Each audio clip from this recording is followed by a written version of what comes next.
Hello, guys. This is Emma with her story. Today, I will tell you about the train wreck that was my second marriage of mine.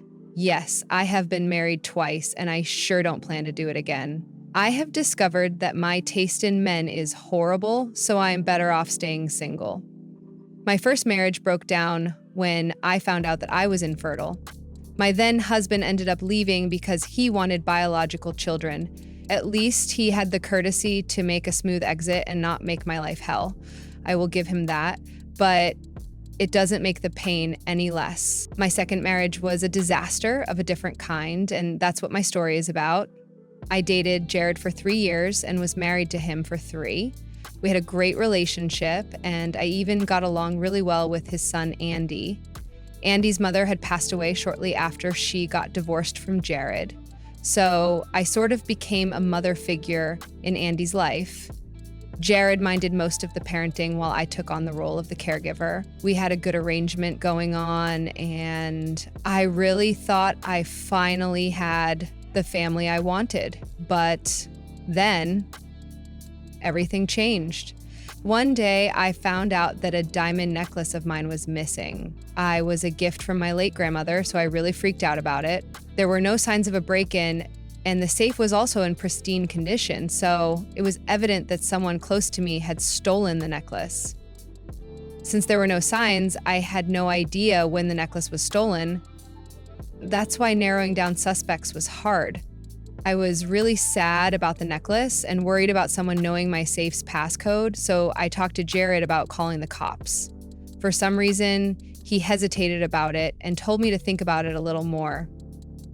The next day, he sat me down with his son and said, "There is something we need to talk about, Emma." "What is it, Jared?" "We sort of know who stole that diamond necklace of yours." "Really? Who was it?" Oh God, I was going crazy with worry. "I need to get that necklace back." "Tell me who it was." "Do you have something to say to that, Andy?" Jared looked at Andy, expecting him to answer. Andy didn't say anything and just sat there looking at the floor. I was just in shock, knowing that Andy knew or had something to do with this. I just couldn't relate this with Andy. I said, "Do you know something about the theft, Andy?" It looks like Andy is ashamed of admitting the truth. "Okay, then I will say it for him. Andy is the one who stole the necklace, Emma." I was stunned to hear that Andy was the one who stole my necklace. I wasn't expecting him to be the thief at all. Andy had always been a quiet and respectable kid and never had any issues. If anything, I would say that he was quieter than usual teenagers. So this was completely out of character for him. I had a hard time believing this, but Andy looked down at the floor and meekly said that it was true, and he was sorry. I couldn't bring myself to say anything to him then, and his father made him go to his room soon after this declaration. That night, I decided to talk to Jared to find out more about the theft and what we could do about it.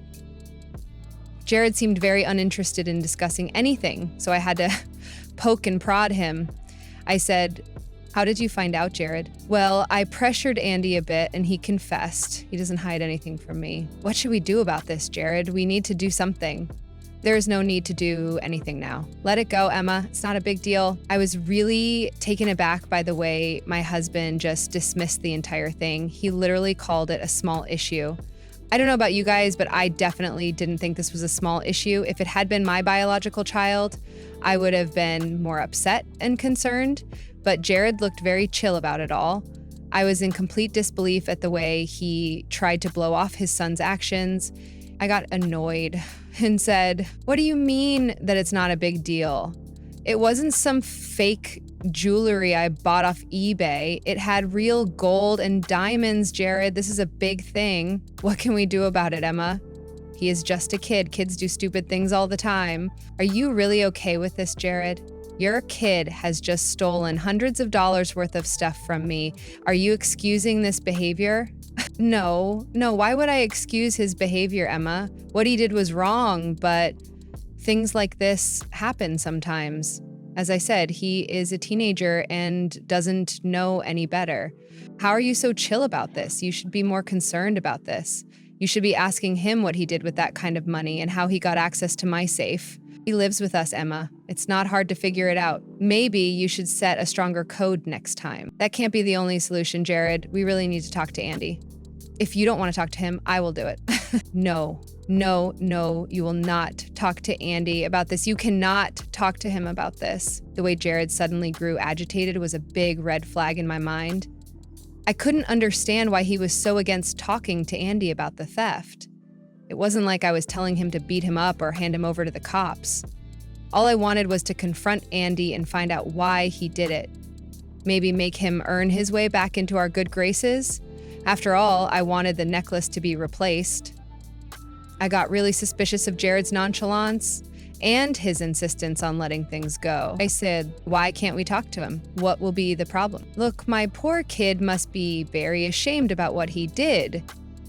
That's why he had been holed up in his room. If you go and confront him, it will make things worse. So what exactly is your suggestion now, Jared? Why don't you leave the talking to me? I will make sure he understands the gravity of the situation. I have already grounded him and told him that he needs to pay you back. I don't think we need to discuss this anymore. Even though Jared said the right things then, I didn't feel comfortable with this whole matter. Some may feel that I overreacted to the situation. It's just that I didn't think Andy could do such a thing. Jared was also making me very suspicious. So I said, I don't know, Jared. Something is simply not sitting right with me. I know Andy. I have known that kid for 4 years. I have a hard time believing that he did this. It is really concerning. See, even you know that this is out of character for him. Just leave him be. He is already feeling bad about it. Don't traumatize him anymore. Fine. I won't traumatize him, Jared. I will be gentle with him. You can stay for the conversation. That's what I want anyway. Look, he is my son, so let me decide what happens. I said that I would talk to him, so you should let this go. Do me a favor and don't escalate things anymore. I will talk to my son and you will stay out of it. And that's where I knew that Jared would not listen to me. He played the biological parent card and effectively shut me out. He wasn't wrong though. Andy is his son, so he has the right to punish him. But I was a parent figure in his life too, and I was the one whose jewelry was stolen. I felt like I had a say in the matter, but Jared refused to give me an opportunity to talk to Andy about the issue. He shut me up and went back to doing whatever he was doing. Days passed and I still didn't feel comfortable with the situation. My stepson remained in his room and rarely came out. I was getting a little worried about him because he hadn't been eating well or even looking me in the eye. I tried to talk to him, but he remained quiet. When I asked my husband about the matter, he simply yelled at me to stop bothering his poor son. I felt really bad for Andy, so I didn't push the issue.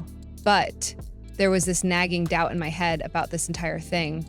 My stepson did end up getting a job to pay me back what he owed me, but he looked really down and depressed. I tried talking to my husband about the issue, but he kept dismissing me as usual. In fact, he started to get very annoyed with me and told me to keep my nose out of this.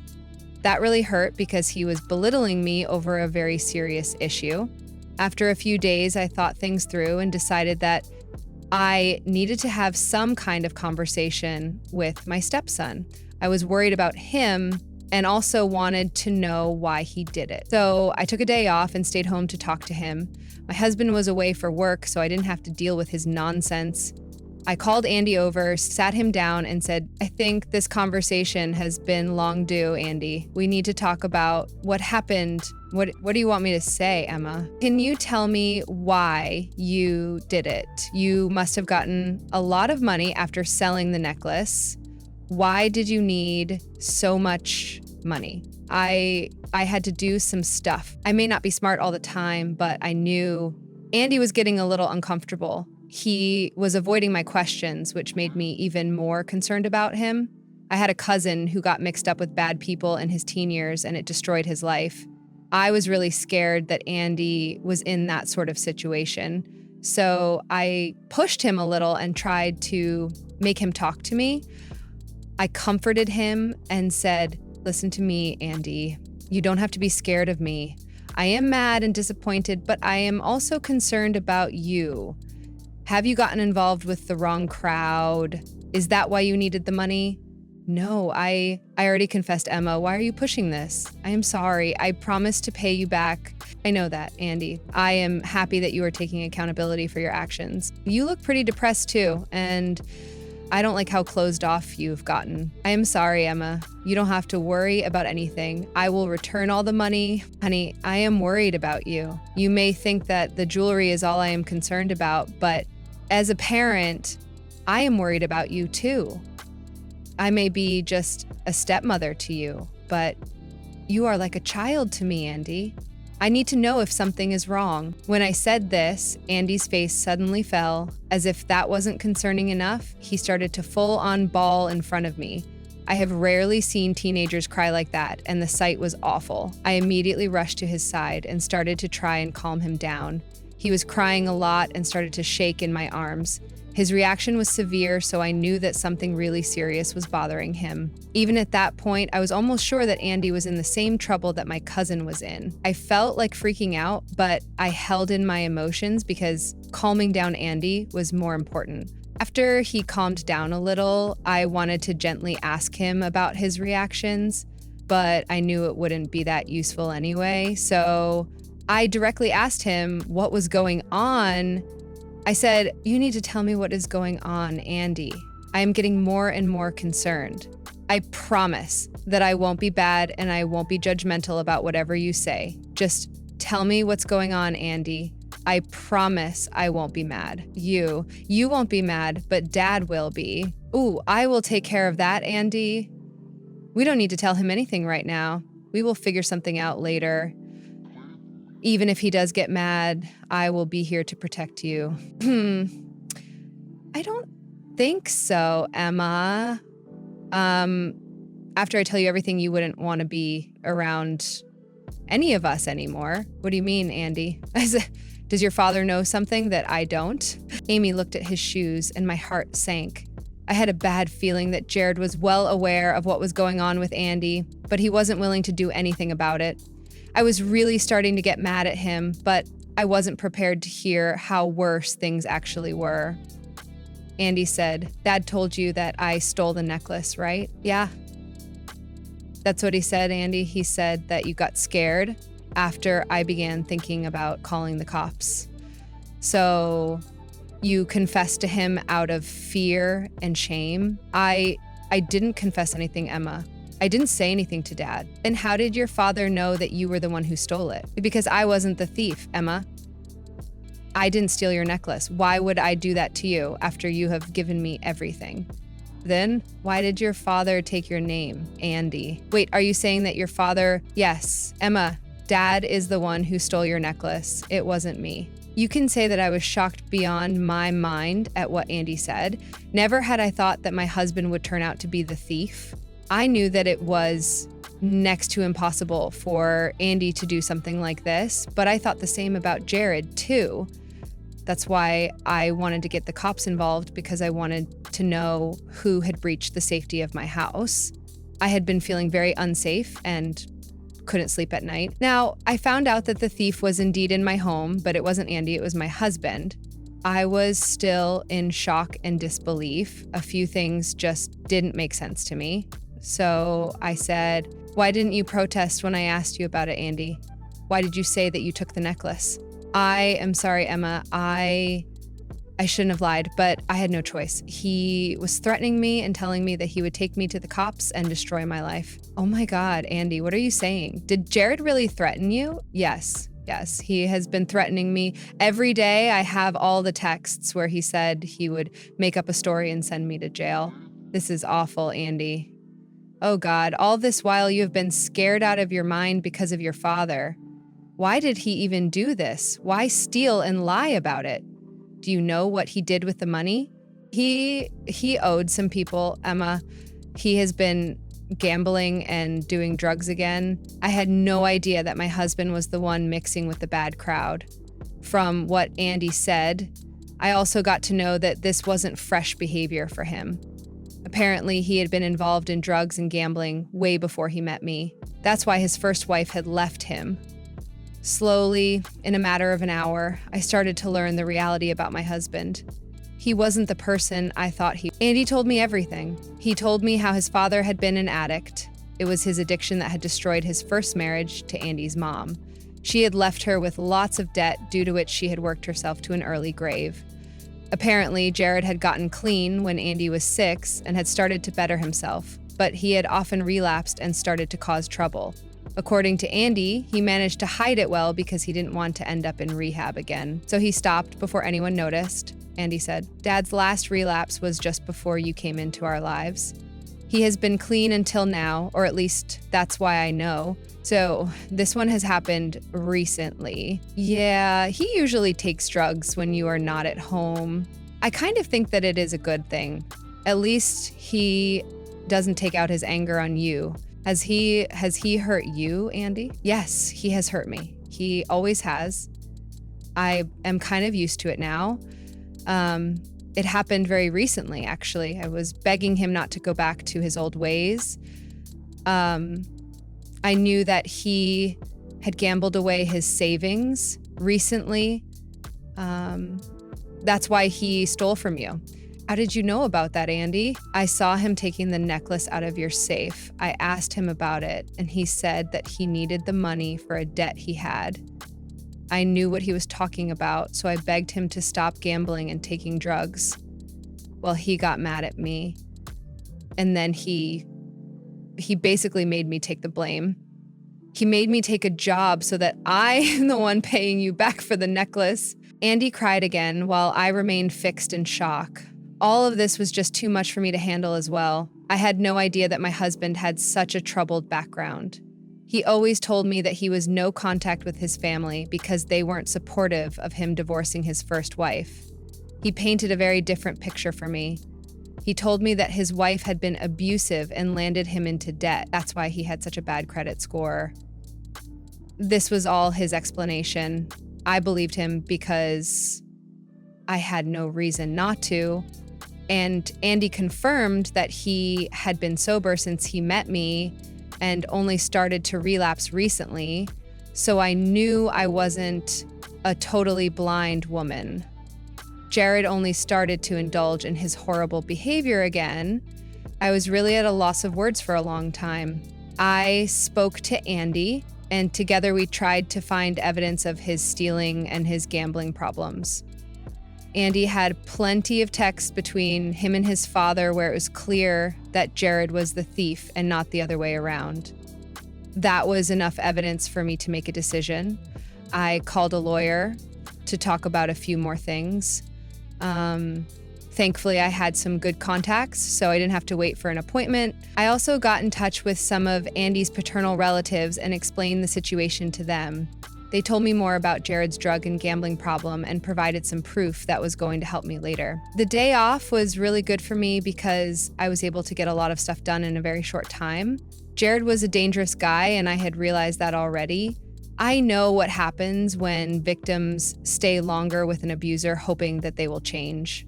To be very honest, I wouldn't have married him if I knew his track record. It was extremely stupid of me not to get a background check on him. But now that I know, I wasn't going to stick around and find out how much worse he could get. Also, there was Andy I needed to worry about. What Jared was doing to him was not okay. He had been emotionally and physically abusing Andy and isolating him from his family. I needed to help him escape his abusive father. I couldn't leave Andy behind knowing how horrible his life was. There were chances that Jared would take out his anger on Andy because he told me everything about him. So I made sure to make arrangements for him too. I owe Andy my life. I will say that much. After all the preparations were made, it was just a waiting game. I instructed Andy to lock himself in his room while I waited for his father to come home. Jared came home as usual and seemed extra happy. He had been acting really cheerful since the disappearance of my necklace. Now I know why he was so happy. He had cash to gamble and waste on drugs. Cash that didn't belong to him. So he came home happy, but was a little taken aback to see my serious face. He said, "Hey, what's the matter, Emma? Is something wrong?" "Sit down, Jared. We need to talk." "What is this about, Emma?" "We need to talk about my necklace, Jared. I am not okay with what happened." "Oh God, not this again. Can't you let this go already? It's been days. Andy is already working to pay you back." "That's not the problem, Jared." "Then what seems to be the problem?" "I have a problem with who stole the necklace and why." Jared looked a little uncomfortable and startled when I said that. He eyed me suspiciously, trying to gauge if I knew something. I kept a perfectly still poker face and didn't reveal anything. No, I didn't shout or yell at him. I was calm and quiet. So Jared was even more confused. He carefully picked his words and said, "What is going on, Emma? I thought we had already closed this discussion. Why are you bringing this up again?" "Because I intend to get the cops involved in this matter, Jared." "What? No, you can't do that. I told you that you can't get the cops involved. You are not the victim here, Jared. You don't get to tell me what I should or shouldn't do." "This is ridiculous, Emma. You can't be serious about this. I won't let you get the cops involved." "But I already did, Jared. I took time out of my schedule to go down to the police station and make a report. I believe the cops are already on their way here." "Oh, God, what have you done?" "What have you done?" Jared was panicking, and I saw it in his eyes. He looked crazed and not like a normal person. He started to throw his hands and yell at me about how I shouldn't have done this. I calmly said, "I did what I had to do, Jared. You have no right to yell at me. Justice must be served, and this was the best way to go about it." "I have no right to yell at you?" "Of course I will yell at you, Emma. You are trying to land my son in trouble." "How dare you get my son arrested?" "I think you have got this all wrong, Jared." "What do you mean?" "The cops aren't here to arrest Andy. They are coming for you." What does that mean?" "Now that you know that the cops are on their way here, it means that I know what you did and why you did it. Your game is up, Jared. You are going to jail." Jared looked both shocked and scared. He had no idea that I had discovered his ways. I hadn't even waited to hear his sorry excuses. I straight up called the cops. Yes, I even went down to the police station. Shortly before Jared came home, the cops informed me that they had found my necklace at a pawn shop, and the security cameras showed them that Jared was the one who went to sell it. They had plenty of evidence to get him arrested, and they would be at the house very soon. With that assurance, I decided to confront Jared. I knew that even if he got violent, the cops would be at the house in no time. So I let it all out. Jared started to get really angry after his initial shock subsided. His true self came out as he looked at me with utmost hatred. That's when I truly saw what a horrible man he was. His mask fell, and he no longer needed to act like a sweet husband anymore. He basically snarled at me and said, "How dare you, Emma? How dare I, Jared? How dare you steal from me and hide your addictions from me? You never told me anything about drugs and gambling. You had no business knowing those, Emma. As for the necklace, you are my wife, so I have rights to your property." "Wow, Jared, I can't believe I didn't see this side of you before. You are an entitled monster." "What are you going to do about it, Emma? I am your husband. You can't send me to jail." "I know you are just bluffing about the cops. You would never do that." "Oh, watch me do that, Jared." As for the husband part, well, I already took care of that and asked my lawyer to file for divorce, so good luck having fun trying to get someone to bail you out. Jared looked like he wasn't expecting me to say those words. He had thought that he had manipulated me enough to make me stay with him through everything. He played the husband card and reminded me that I was stuck with him, but I told him that I was going to divorce him, so he was on his own. This is where Jared started to get really angry and began yelling at me. He also said some nasty stuff about me and called me names. He also said some nasty stuff about Andy and how he was a failure. He tried to go into his son's room, but as I had instructed, Andy kept the door locked. I was getting seriously scared of Jared, but just then, the cops came. Sirens blared, and as I went to open the door, Jared lunged at me. There was a struggle, but the cops came inside and arrested Jared. You can say that Jared was going to face some extra charges. Jared had actually been able to break my nose in the fight, but I had returned the favor as well. I also filed a domestic violence report and contacted CPS to tell them about Andy's abuse. The poor boy couldn't call CPS sooner because his father scared him about going into foster care. He only agreed to talk to them because I said I would help him. We talked to CPS, and they allowed me to keep him at my house until they found alternative care. I was determined to raise him, but a better option opened up for him. The authorities were able to track down his paternal aunt, who was interested in taking him in. They had a great relationship when Andy was young, but lost contact after Jared made him move away. He also threatened Andy not to get in touch with them again, or he would beat him and throw him out on the streets. You guys have no idea what the hell Andy was living in. Thankfully, he is in a safer place now with his aunt. I think the rest of the story will be very generic for you. Jared and I got divorced, and there was nothing he could do to stop it. Jared also went to jail for a while for the slew of crimes he did. I ended up moving closer to Andy and his aunt because I wanted to be in his life. No matter what, I had grown to love Andy like my child and wanted to be close. Andy was also very happy to have me near him. We frequently visit each other, and the aunt has sort of integrated me into her family. Jared will be in jail even after Andy turns 18, so we don't have to worry about him now. In case he turns up again, I will always be there to protect Andy. As for my necklace, the cops got it back from the pawn shop, and it is now back in my care.